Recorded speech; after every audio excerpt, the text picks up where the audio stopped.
마태복음 6장 2절부터 4절까지의 말씀 우리 다 함께 한 목소리로 읽습니다. 살아계신 하나님의 말씀입니다.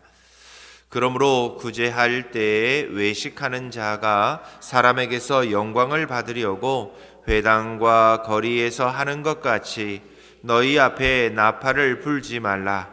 진실로 너희에게 이르노니 그들은 자기 상을 이미 받았느니라. 너는 구제할 때에 오른손이 하는 것을 왼손이 모르게 하여 내 구제함을 은밀하게 하라. 은밀한 중에 보시는 너희 아버지께서 갚으시리라. 아멘.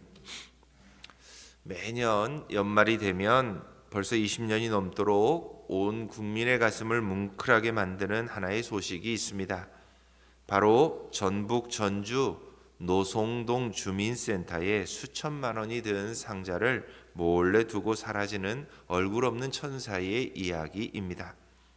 그는 단 한 번도 자신을 드러내지 않았습니다.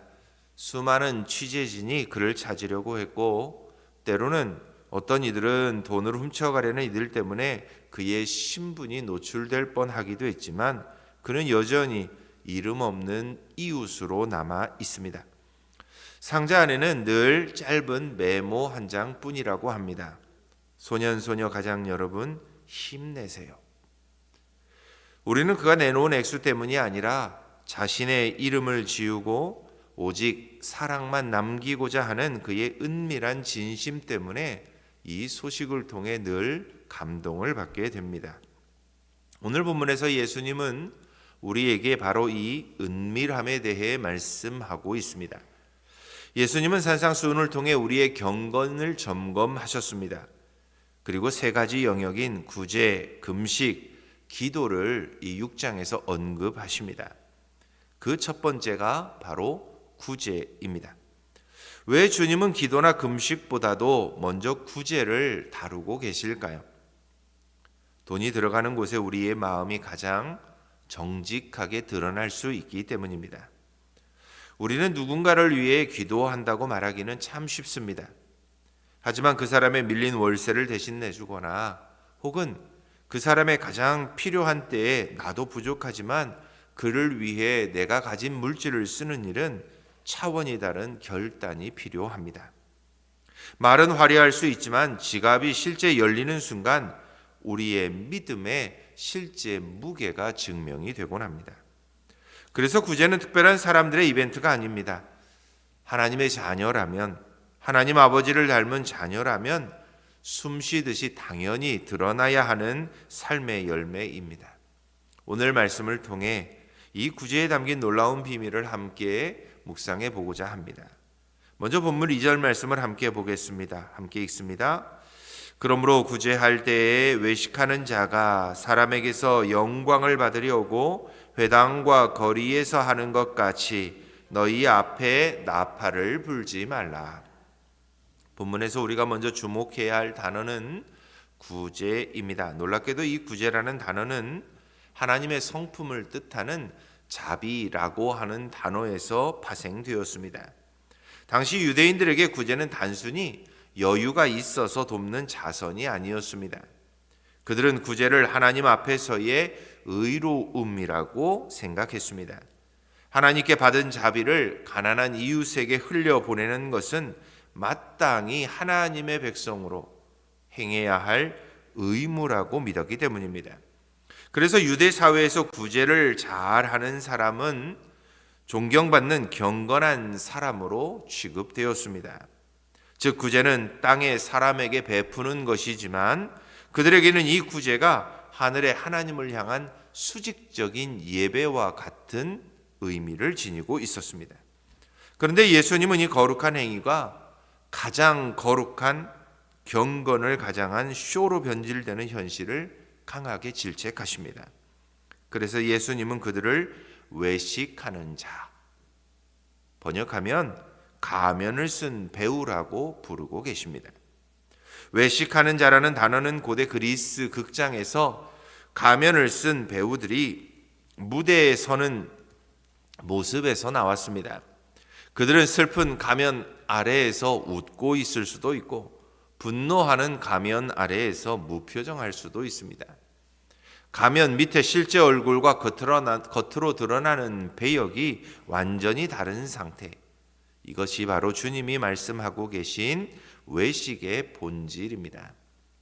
그들은 외식을 통해 겉이 아니라 사람의 마음과 속을 보시는 하나님이라고 하는 유일한 관중을 잃어버렸습니다. 대신 사람들이라는 관객의 반응과 박수에 목숨을 걸게 됩니다. 구제라는 가면 뒤에 진심은 메말라 있지만 겉으로는 누구보다 자비로운 척, 하나님의 은혜를 흘려보내는 척 연기를 하고 있다는 것입니다. 이처럼 예수님이 보시기에 당시 종교 지도자들의 구제는 하나님께 올려드리는 경건한 예배가 아니라 사람들이라는 관객들 앞에 두고 나는 이만큼 거룩하다라고 하는 가면을 쓴 채 버리는 종교적 퍼포먼스에 지나지 않았던 것입니다. 그래서 예수님은 그들이 회당과 거리에서 나팔을 분다고까지 말씀하십니다. 왜냐하면 당시 유대인들은 회당에서 공식적으로 구제금을 모으면서 기부자들의 이름을 크게 호명하거나 특별한 자리를 제공하기도 했습니다. 어떤 사람들은 이 기회를 통해 자신의 영적 지위를 확인받고자 하기도 했습니다.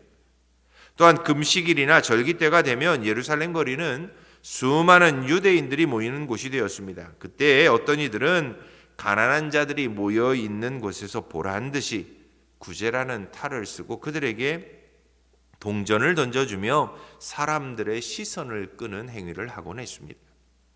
이처럼 그들이 구제를 하면서 실제적으로 나팔을 불지는 않았습니다. 그러나 예수님은 여기서 그들이 행하는 외식의 행위들을 나팔을 분다는 강력한 과장법을 사용하셔서 비판하셨습니다. 내가 이만큼 도왔다 라고 동네방네에 떠들며 생색내는 모든 행위들을 나팔을 분 것으로 비유하셨던 것입니다. 이렇게 예수님께서 말씀하신 구제를 하며 나팔을 부는 행위가 우리 사회에도 종종 드러나 사람들의 눈살을 찌푸리게 하곤 합니다. 선행을 베푸는 SNS의 인증샷이 그 중에 하나일 수 있습니다. 자신들이 선행을 베푸는 사진을 올리며 좋아요와 댓글의 반응에 목말라하는 외식하는 사람들이 여전히 이 땅에는 있기 때문입니다.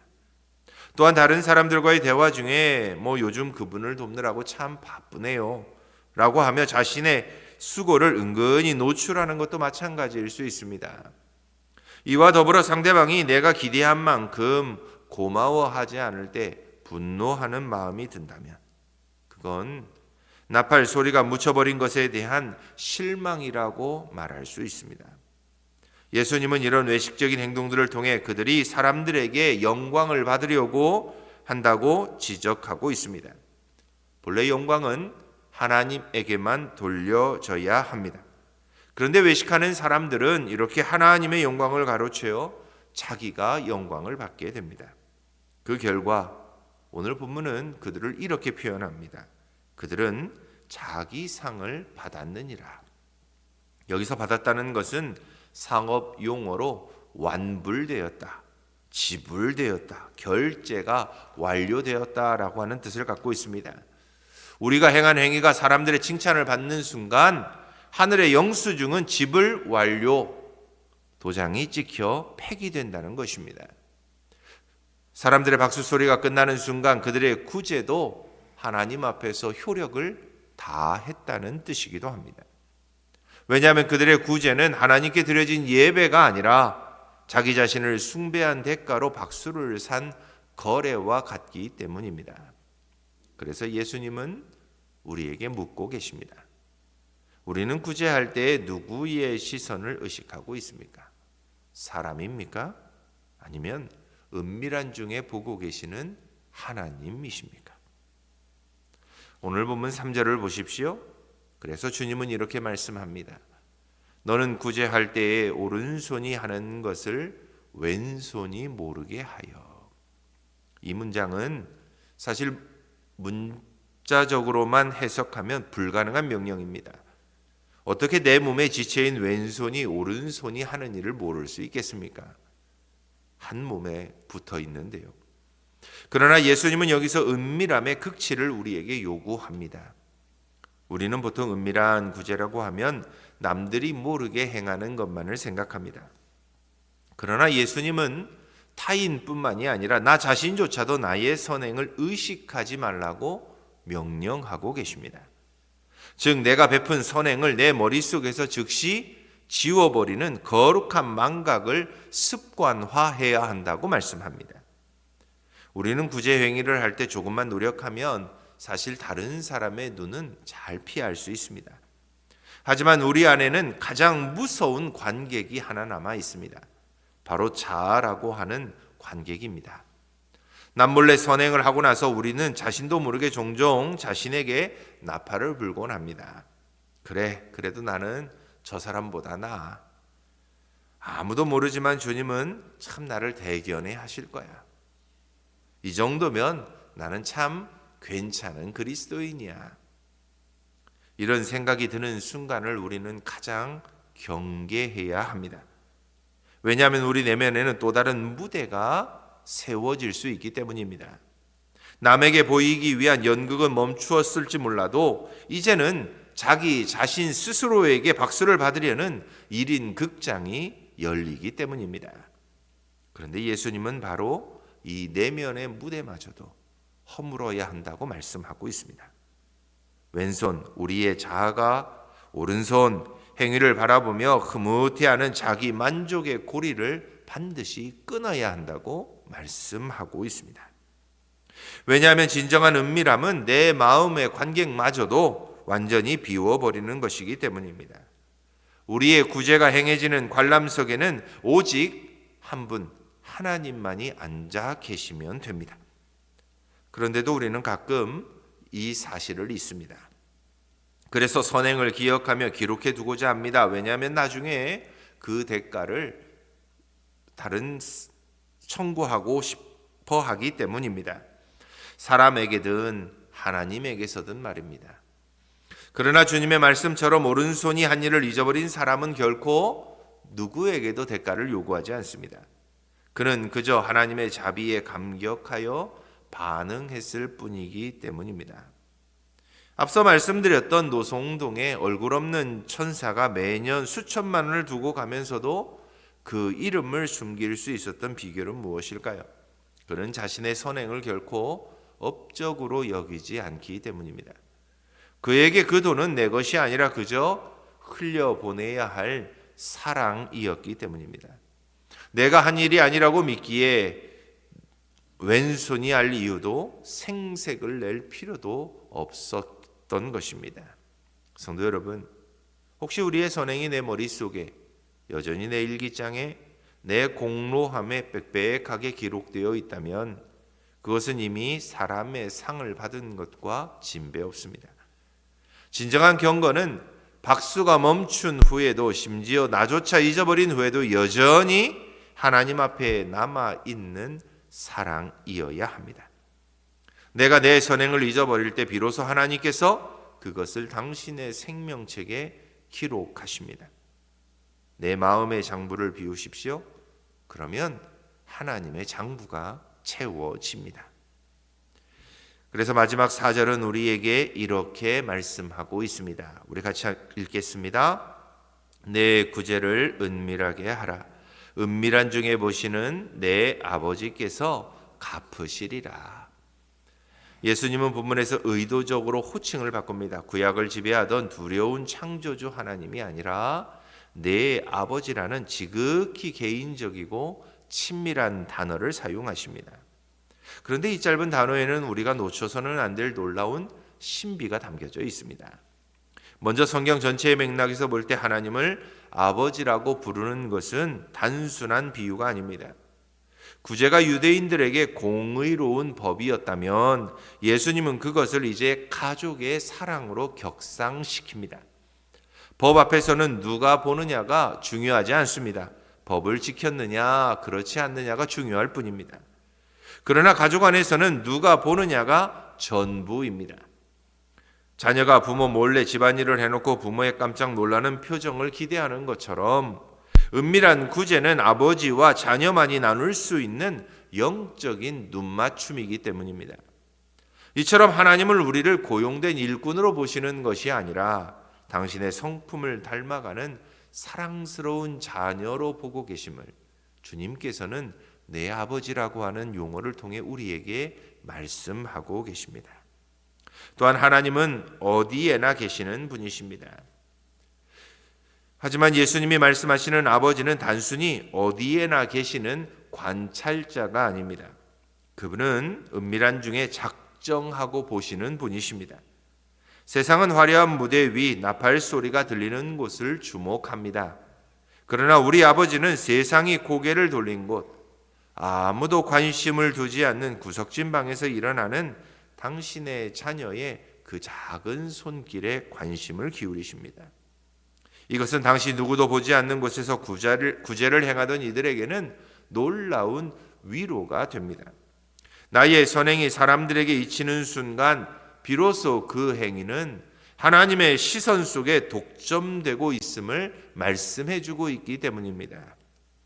세상이 보지 못하기에 오직 우리 하나님 아버지만이 보실 수 있는 전용 공간이 생긴 것입니다. 사실 은밀한 구제는 인간의 본능을 거스르는 외로운 길이라고 말할 수 있습니다.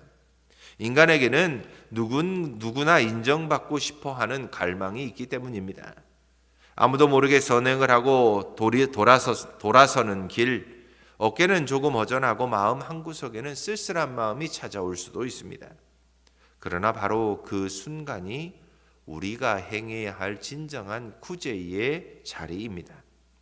우리를 힘들게 하는 허전함은 세상의 박수로 채워질 공간을 비워두었을 뿐 그곳은 하나님의 칭찬으로, 하나님의 선물로, 하나님의 약속으로 채워지는 거룩한 공백이 되기 때문입니다.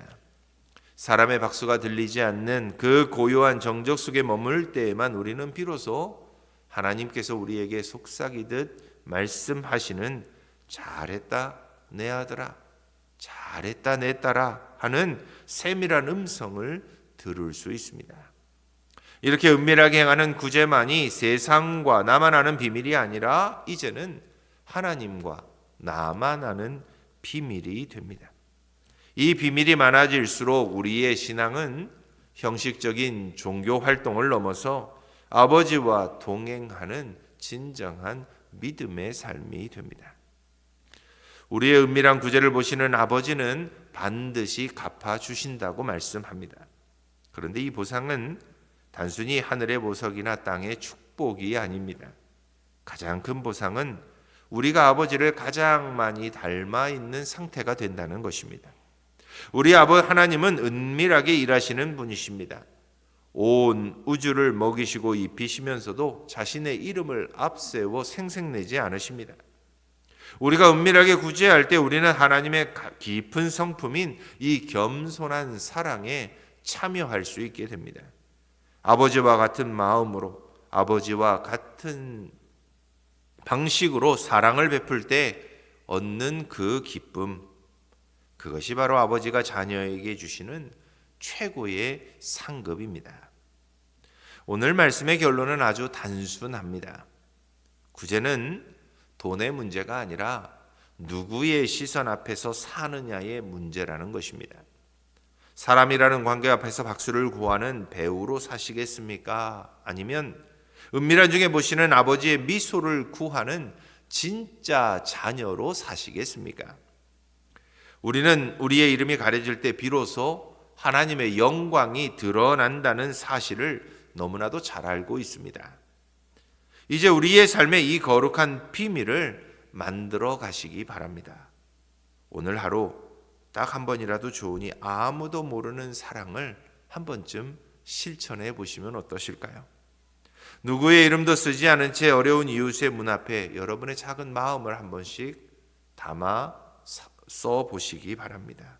남들이 꺼리는 교회의 굳은 일 아무도 보지 않을 때 조용히 처리해 가는 것, 사람들의 시선이 없는 그곳에 내가 할 수 있는 가장 작은 것으로 해나갈 때 하나님은 그 거룩한 외로움을 기쁘게 보시고 그의 인생 가운데 약속처럼 하나님은 반드시 응답해 주십니다. 성도 여러분, 사람의 박수는 순간입니다. 그러나 하나님의 미소는 영원합니다. 여러분의 인생 장부에는 아무것도 남기지 않는 것이 하나님의 장부에 빽빽하게 여러분의 삶을 남기는 길이 된다는 것 늘 기억하시면서 오늘 주신 말씀처럼 사람 앞에서가 아니라 하나님 앞에서 하나님을 기쁘시게 하며 살아갈 수 있는 저와 여러분들이 다 될 수 있기를 주님의 이름으로 축원합니다. 우리 함께 기도하겠습니다. 하나님 감사합니다. 우리의 은밀한 그 삶의 자리에 함께 하셔서 늘 우리를 바라보시며 그래 잘했다, 그래 수고했다 말씀하시는 그 아버지 하나님의 은혜에 다시 한번 우리가 돌아봅니다. 내가 아버지의 성품을 담기를 원합니다.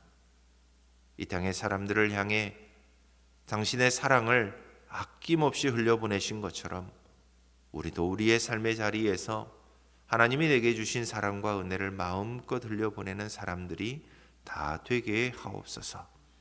유대인들처럼 사람들의 눈앞에서의 활동이 아니라 오직 하나님 눈앞에서 더욱 진실하고 더욱 거룩하고 하나님에게 기쁨이 되는 삶을 살아내는 우리가 되어서 아버지의 약속처럼 은밀한 중에 갚으시는 그 하나님의 은혜를 우리가 마음껏 누리며 살아갈 수 있도록 도와주옵소서.